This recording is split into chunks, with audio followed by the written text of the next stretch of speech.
morning everyone. At nandito po kami sa may Barangay Apaleng, sa tabi lang po ng Beaudeck. At kasama ko po itong student ko na ngayon ay parte ng first class ng ROTC unit ng SICOSAT. And magpakilala po tayo. My name is Robby Arizala. Yes, siya po si Robby Lee Arizala.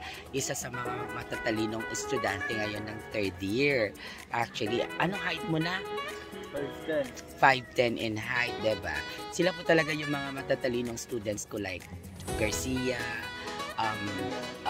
John Frank de la Peña. Matatangkad sila, tas at the same time, sila nasa mga matatas na posisyon ng ROTC.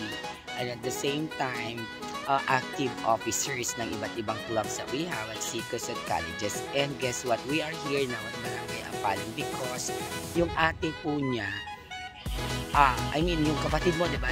Yung ating mo, ang ikakasal today. So, nagkataon naman po na ako yung pinili nila ng host, kaya nandito po tayo. At, diba? Nakalipad na nga po ang parachute. Diba? Nandito kami sa tabi ng Beaudeck, so overlooking po ang San Fernando Bay.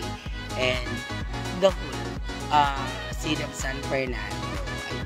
Bigyan ko po kayo ng pahapyo kasi ang lamig dito sa silong ng parachute, diba? Maganda ang tanawin, diba?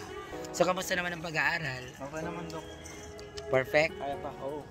Kayang-kaya daw. Oo naman, napapagsasabay yung lahat. Sila po usually yung mga late din umuwi tulad ko sa school kasi marami din silang ginagawa mga paperwork sa ROTC headquarters. Ayan.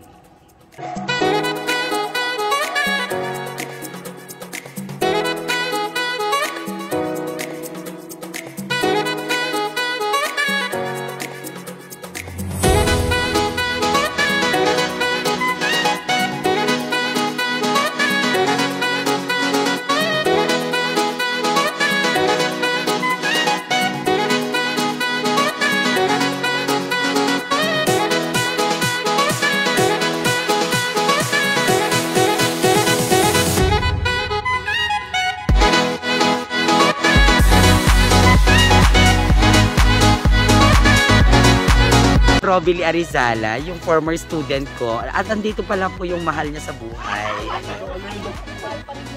Oo, siya pala yung kinikwento niya na baby niya.